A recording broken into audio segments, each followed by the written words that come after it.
Salam, salam sahabat signifikan. Woman, apa kabar?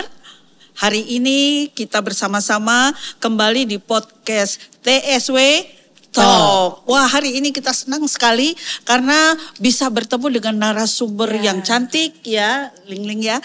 Cantik terus. Terima kasih.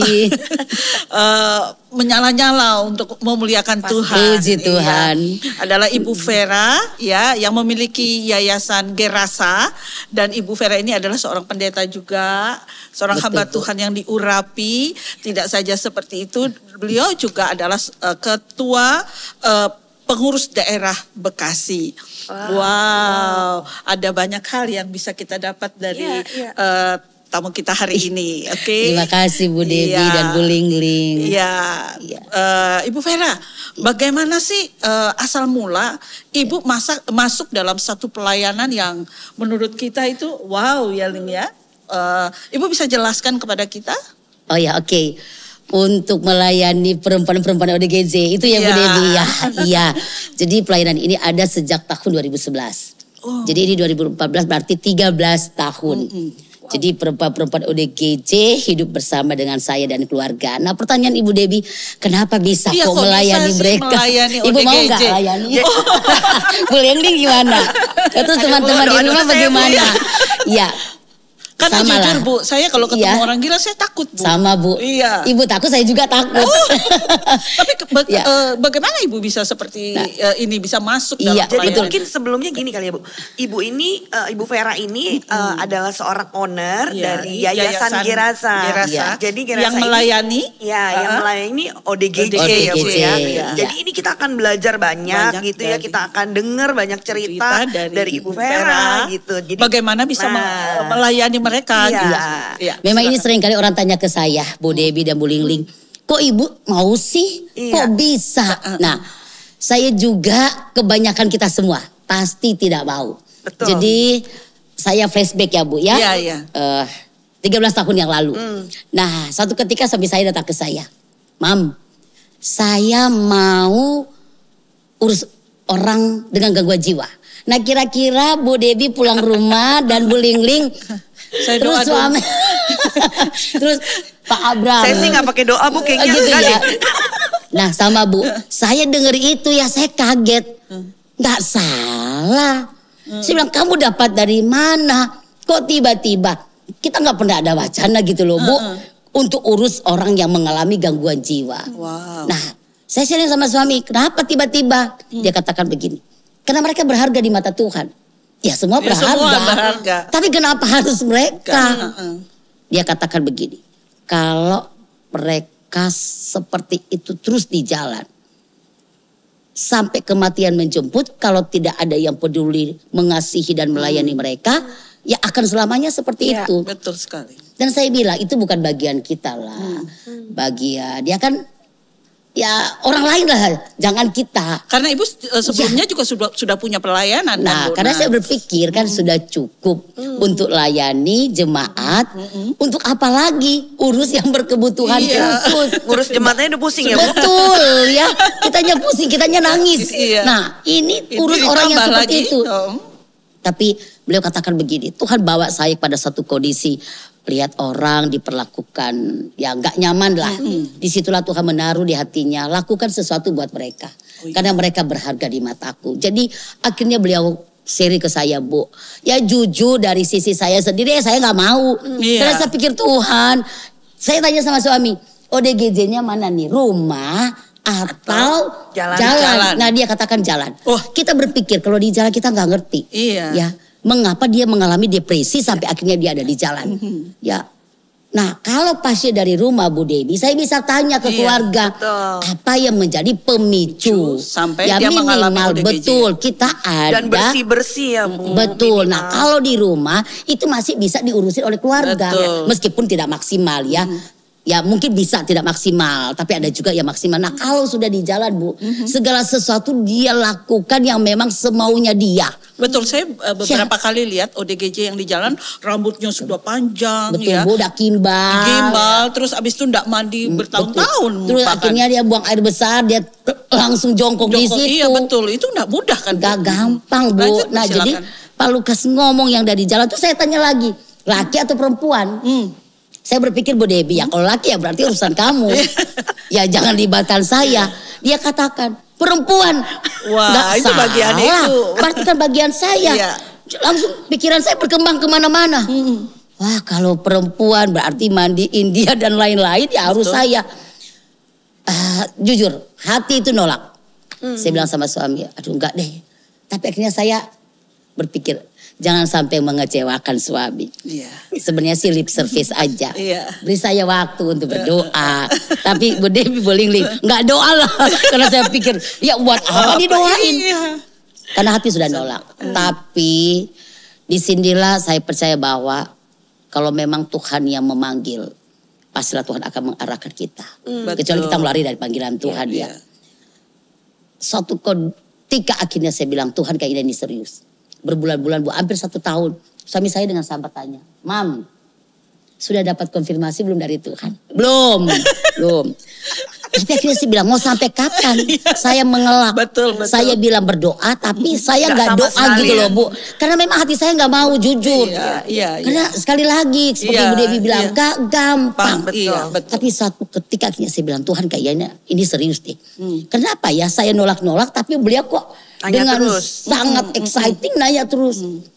Akhirnya saya doanya begini Bu Ling dan Bu Debbie. Tuhan jika ini dari Engkau. Saya nggak mau minta peneguhan dari siapa. Mau dari sesama. Teman sejawat lah seperjuangan. Sesama hamba Tuhan saya nggak mau. Dari keluarga enggak. Dari teman enggak. Tapi berikan saya peneguhan melalui anak saya. Kalau toh memang anak saya oke, itu dari Tuhan. Tapi kalau tidak maaf-maaf aja. Ya Ibu punya berapa anak? Nah anak saya waktu itu 2.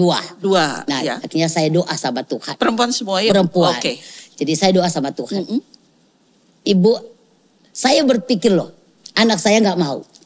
Satu saat kami dengan harapan ya. Jadi begitu saya besok keluarga, terus saya cerita sama anak saya. Kalian tahu nggak kalau orang orang gila. Oh tahu lah Mami. Terus kamu tahu nggak dia seperti apa? Kalau dari jalan, ya lihat aja di jalan. Kan lihat nih Mi berkeliaran, mereka anak-anaknya nggak pakai baju, galak Mi, ambil batu lempar, segala macam lah. Nah, saya berpikir dengan saya share ke anak-anak, mereka kayaknya ada rasa, wih serem juga ya. Terus saya tanya, Cici adik, kalau Mami Papi mau urus orang seperti itu, kalian bagaimana? Saya dalam hati, jangan iyalah, jangan, ya udahlah takutlah. Tiba-tiba mereka bilang, gak apa-apa. Kalau memang Mami Papi mau urus mereka, kita anak-anak oke-oke aja. Nah. Kira-kira Bu Debbie, kalau Ibu doa terus anak-anak ngomong begitu, dan itu doa Ibu ke Tuhan loh. Ya, doa saya juga ke Tuhan, meminta peneguhan Tuhan. Berarti ini konfirmasi dari Tuhan, ini justru 2 anak malah mendukung ya Bu ya. Akhirnya saya bilang terus begini, apa perasaan Ibu waktu itu? Wah, kayak disambar geledek di siang bolong. Akhirnya saya bilang begini, Tuhan. Akhirnya pasrah dan nyerah ya. Saya tidak mau bertahan dalam zona nyaman saya. Saya mau belajar taat patuh. Terus saya ngomong sama suami saya, jangan banyak-banyak dulu. 1, 2, masa percobaan. Kalau saya kuat, kita jalan.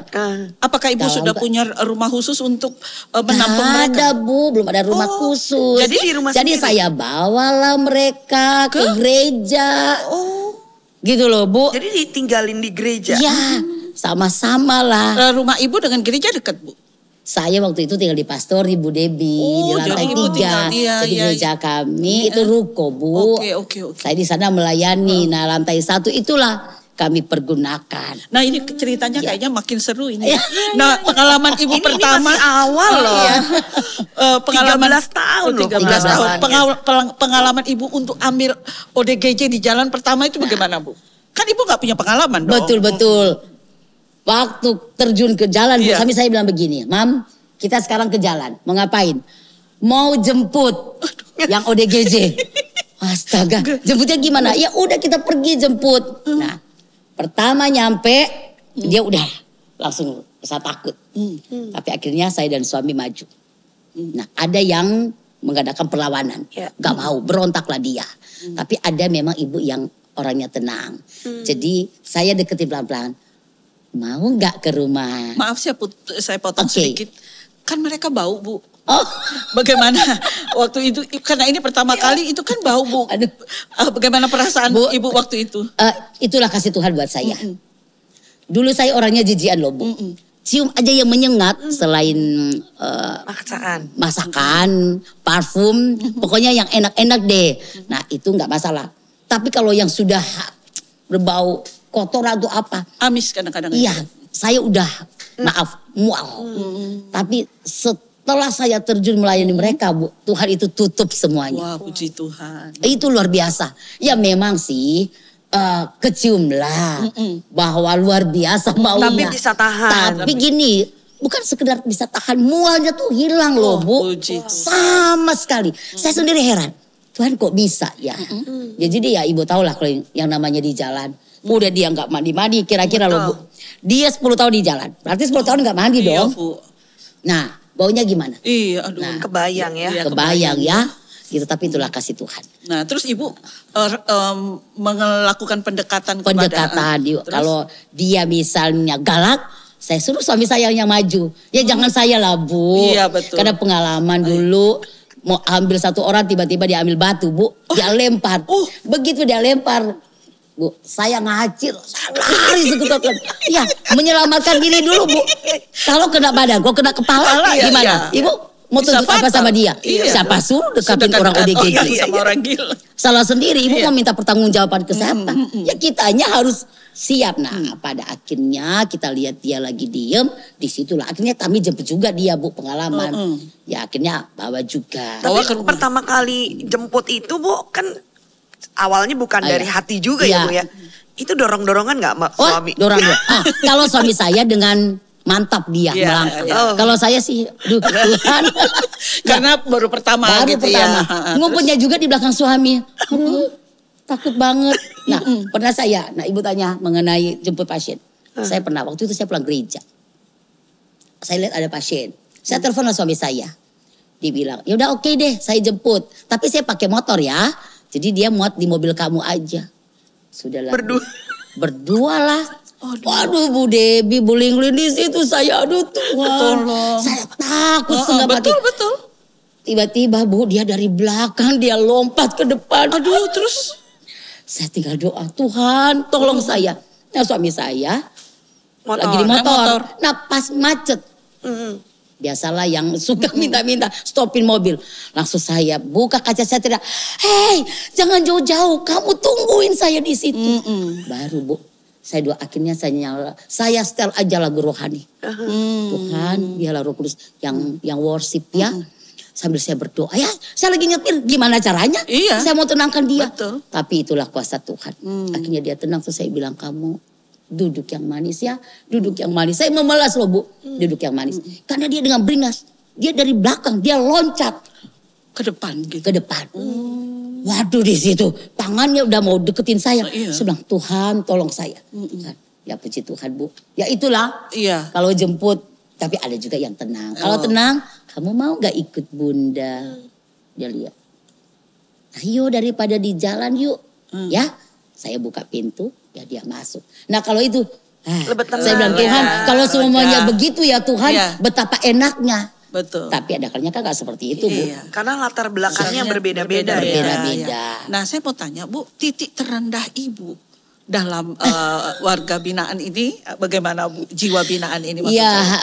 Karena gini ya Bu, kita kan gak tahu masalah mereka seperti apa. Apakah mereka pernah mengalami kekerasan, terus ya akhirnya luka. Kalau luka terlalu dalam akhirnya sulit bagi mereka untuk bisa menerima. Saya pernah mereka cekek Bu. Ya, jadi mereka cekek, tendang, pukul, diinjek-injek. KDRT itu ya Bu. KDRT. Tapi ini yang lakukan ODGJ.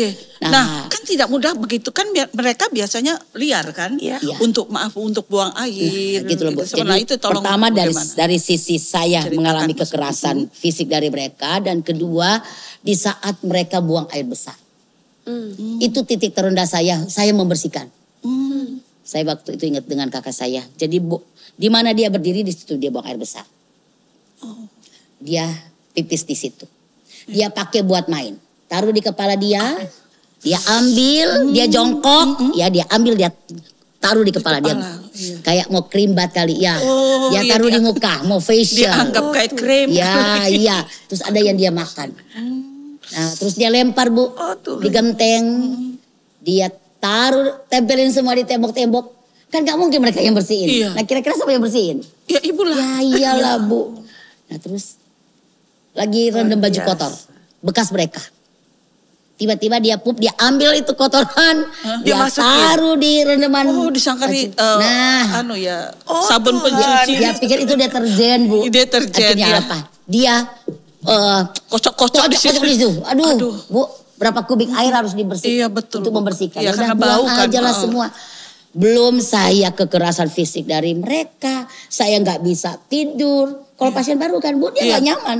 Semalam dia bisa teriak 2-3 kali.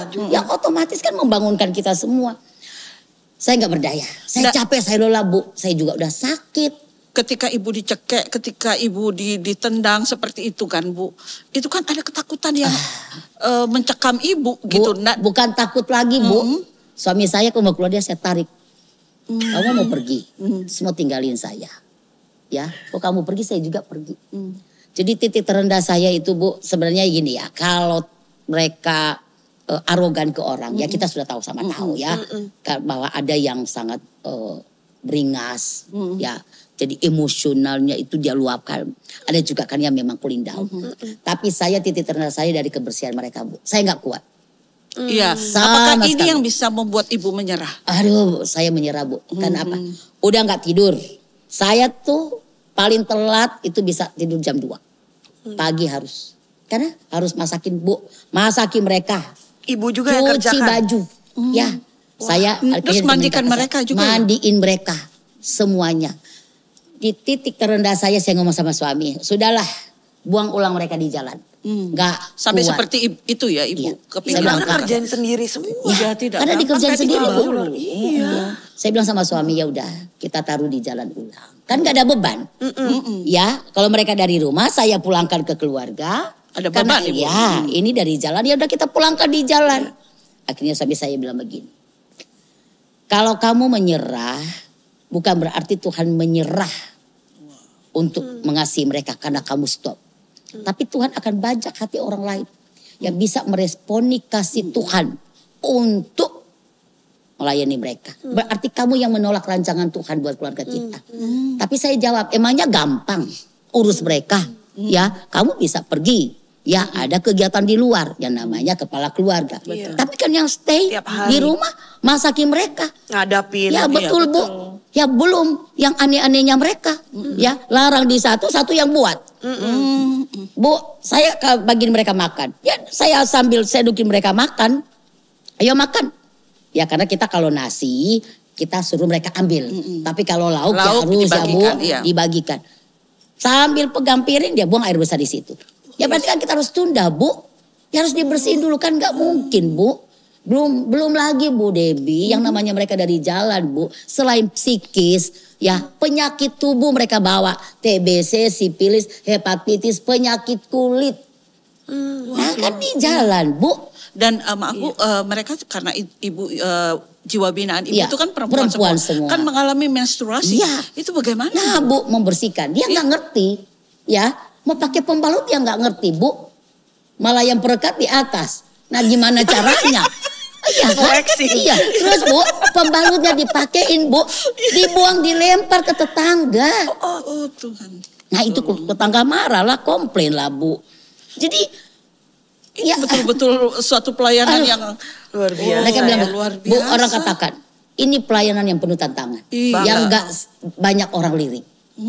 Pertama Bu, nyawa kita bisa jadi ancaman. Iya. Betul? Betul. Mereka bisa melukai kita. Nah kita tidak ada hukum positif buat mereka. Ya siapa suruh urus. Iya. Siapa yang minta betul diambil dari jalanan. Gak ada hukum juga ya. Terus keluarganya juga kita nggak tahu. Kita nggak tahu. Kan kita mau minta pertanggungjawaban gimana? Ya siapa suruh kamu urus. Kamu udah tahu dong resiko. Makanya Bu Debbie, doa saya tiap hari sama Tuhan, Bu Lingling. Bangun pagi. Saya bilang begini sama Tuhan. Tuhan Yesus, ke dalam tangan-Mu kuserahkan hidupku dan keluarga. Udah kayak Tuhan Yesus mau disalib. Tapi Bu, lanjutannya begini. Aku percaya kami aman dalam lindungan. Amin. Tidak ada satupun yang dapat merebut kami dari kasih Tuhan. Karena kami biji mata Tuhan. Amin. Barulah profetiknya muncul dalam nama Yesus. Tolak semua. Ya, kan kita nggak tahu Bu. Ya, orang yang kita layani itu bukan orang yang waras seperti kita Bu. Betul. Sekali lagi mereka pasien dari jalan. Kita nggak tahu masalah mereka apa. Kalau dia pernah mengalami traumatik kekerasan, berarti kan ada kecenderungan dia untuk balas. Iya, betul. Ya, karena merasa tersakiti loh Bu. Orang yang merasa tersakiti cenderungnya apa Bu? Menyakiti kan. Iya, betul. Nah, apalagi mereka dengan tinggal bertahun-tahun. Sekali lagi, makanya ada satu pendeta hamba Tuhan dan juga dia seorang dokter, dia bilang begini, Lukas, lu gila ya, lebih gila dari orang gila. Ya, kenapa kamu mau urus orang seperti mereka? Gitu ya. Bawa dari jalan, kamu nggak mikir ya bahwa sesuatu bisa terjadi, betul nggak Bu? Iya, dan ingat mereka bisa punya penyakit menular. Nah makanya Bu, saya ingat yang mereka TBC, Bu Debbie sampai muntah darah. Aduh Tuhan, di situ saya sampai bilang sama Pak Lukas, kalau sampai kita ketularan bagaimana? Iya. Berarti kita kan harus minum obat juga berbulan. Berarti kita ke orang harus pakai masker. Terus Bu, maaf, berapa orang yang jiwa binaan Ibu itu? Yang waktu dulu yang TBC. Bu, saya ingat tuh 26. Banyak juga. Banyak. Ya, wow, dan itu 26-nya TBC? Yang lain tidak kena. Iya. Waktu itu 40 lebih Bu. Karena gini, mereka kan dari jalan Bu. Iya, kan gak mungkin saya langsung bawa ke dokter terus ronsen paru-paru, periksa strukturnya. Kan dia harus nyaman dulu. Kalau dia gak nyaman, saya gak bisa bawa dia ke rumah sakit Bu. Untuk pemeriksaan. Tiba-tiba dia diserah bikin ulah. Nah, waktu jeda itulah untuk siap ke rumah sakit ya. Mungkin itu bisa menular ke orang yang ada di rumah. Karena yang namanya dari jalan. Mereka kan mengalami gizi buruk Bu. Iya betul. Makanannya nggak sehat, nggak bersih. Ambil dari sampah mereka. Dari sampah. Nah apa yang kita mau harapkan? Oh ya kamu sehat 100%. Cuma jiwa kamu yang bermasalah. Kan enggak Bu Debbie. Ya karena memang resiko penyakit itu akan ada.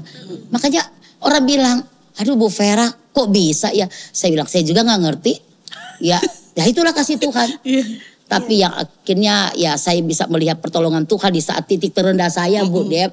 Sudah mau menyerah, saya bilang sama suami, buang. Udah selesai. Saya bilang, udahlah tenanglah. Bobok juga enak. Nah, tapi dengan pernyataan suami saya. Tapi itu belum menyentuh hati saya. Belum hati terdalam ya. Belum. Masih bisa lah mengelak dengan bermacam cara. Tapi di saat anak saya percaya. Karena memang saya minta peneguhan dari Tuhan melalui anak. Anak juga yang teguhkan akhirnya. Dia katakan begini sama saya, Mami bersyukur sama Tuhan Yesus loh melayan mereka. Apa yang mau disyukuri? Ya, bikin pusing tahu nggak?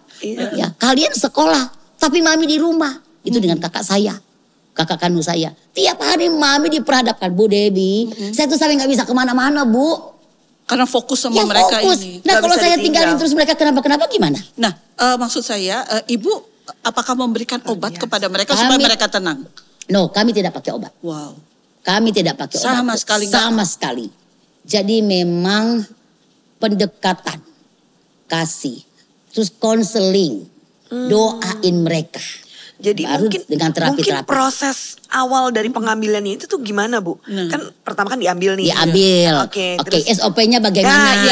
Iya. Kan ada kalanya karena di lingkungan yang baru. Ya betul. Di mana? Nah itu gini Bu, saya dan suami terjun langsung ambil. Atau kami dapat informasi. Bu di sini ada pasien. Oh oke. Tolong tungguin ya. Supaya begitu kami sampai dia masih ada. Jangan sampai pernah pengalaman Bu. Udah jauh-jauh.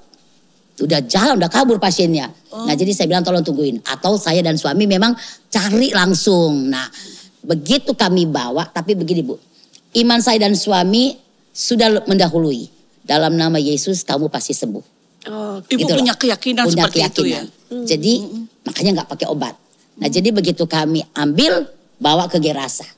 Nah awalnya bagaimana Bu? Mandiin dulu. guntingin rambut, ya kan baunya, kan nggak mungkin langsung dibaurkan, Bu. Ya kan dia banyak kuman, banyak ya istilahnya banyak kuman lah. Apalagi bertahun-tahun nggak mandi juga. Apalagi yang perempuan, menstruasi itu bertahun-tahun bersihin. Nah, bagaimana dia kan nggak bersih-bersih di jalan. Jadi itu semua ibu yang lakukan sendiri dengan tangan ibu. Saya, ada kan juga kakak saya bantu, kami berdua lah. Ya jadi bawa potong rambut dulu, Bu. Kimbal-kimbal. Pakai gunting pun udah. Guntingnya sudah ya. Tajam lagi. Potong rambut, gunting kuku. Setelah itu mandiin, Bu. Ya mandiin ya bikin ulah lah dia, Bu. Wah, dia pernah begitu saya lagi mandiin tiba-tiba dia tonjok saya, dia tendang. Begitu saya jatuh dia kabur. Begitu dia kabur saya bilang, aduh Tuhan jangan sampai dia keluar pagar gerbang. Lagi telanjang loh. Lagi telanjang apa gimana anggapan tetangga kiri kanan.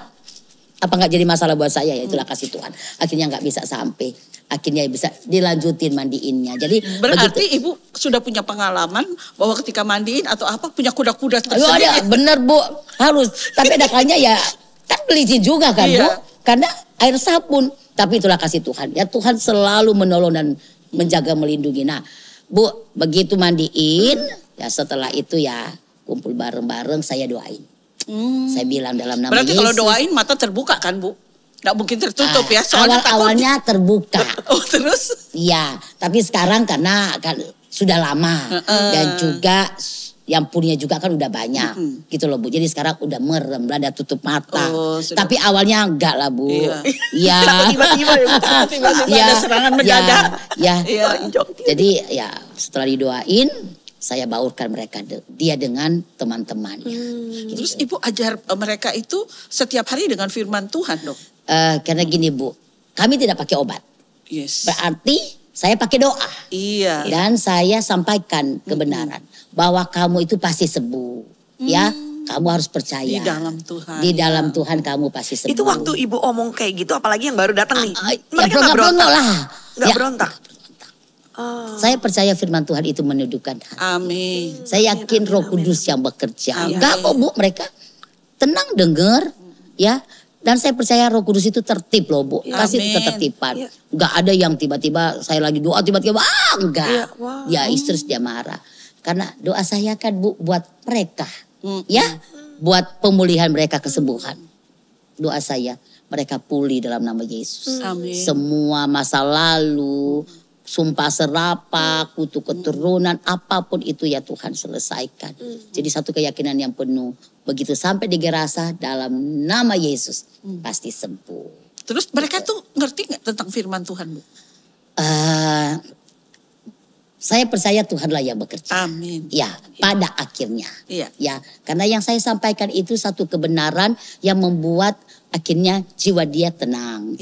Ya, dia sendiri menyadari bahwa dia itu disayang. Ya, saya bilang sama mereka, mungkin kalian merasa di keluarga tidak dipedulikan. Pada akhirnya kalian ada di jalan karena mereka yang saya layani perempuan kan Bu Devi. Masalah perempuan itu masalah apa sih Bu? Kalau nggak masalah hati. Didustai oleh suami bisa juga. Betul. Setelah saya mengadakan konseling, masalah terbesar mereka adalah masalah rumah tangga. Suami istri, KDRT, perselingkuhan, orang tua bercerai, ekonomi, pergaulan bebas, narkoba. Oh itu tapi, 6 masalah ya, rata-rata ya dari betul, mereka. Tapi presentasi terbesar itu adalah masalah keluarga. Orang tua cerai dampaknya ke anak. Karena anak gak ada figur dalam keluarga. Tidak ada pendampingan, mungkin pasca orang tua cerai ya. Karena mungkin merasa sama-sama terluka. Dia mungkin akhirnya merasa ya gak ada yang peduli. Berarti ini penting juga ya ibu-ibu ya buat sahabat-sahabat signifikan woman bahwa keluarga itu perlu banget ya Bu ya. Maksudnya keluarga itu sebagai benteng pertahanan utama. Oh iya betul. Iya kita sebagai keluarga, ibu dan sebagai bapak gitu ya harus unity ya, harus hati-hati ya. Karena gini ya, benteng pertama untuk anak itu yang suatu saat dia akan menjalani kehidupan ya adalah keluarga. Kalau di keluarga itu kasih sayang tetap ada, itu dipenuhi, nggak mungkin anak akan cari di luar yang aneh-aneh gitu loh. Ya kayak kita perempuan, Kalau akhirnya saya sudah merasa nyaman dengan kasih dari suami, kan gak mungkin Bu bergejolak. Ya, saya selalu katakan begitu banyak akhirnya kita wanita bergejolak di luar. Jawabannya apa? Di rumahmu seperti apa kasih yang kau terima? Adakah kasih dari surga ada di ya, rumah masing-masing? betul. Kalau mendapatkan itu semua dia tidak mungkin macam-macam. Nggak mungkin Bu, nggak mungkin akan pelariannya cari di luar Bu. Nah, orang bilang begini, oh Ibu Vera udah enak sekarang ya, mau enak kayak saya, urus orang mereka. Lah kalau sudah tahu begitu ya jangan dibiarin sendiri. Nah ada juga keluarga yang sudah datang, Bu Vera, saya mau jemput ya, oh iya datang Bu. Gitu sampai nggak jadi jemput. Kenapa alasannya nggak jadi jemput?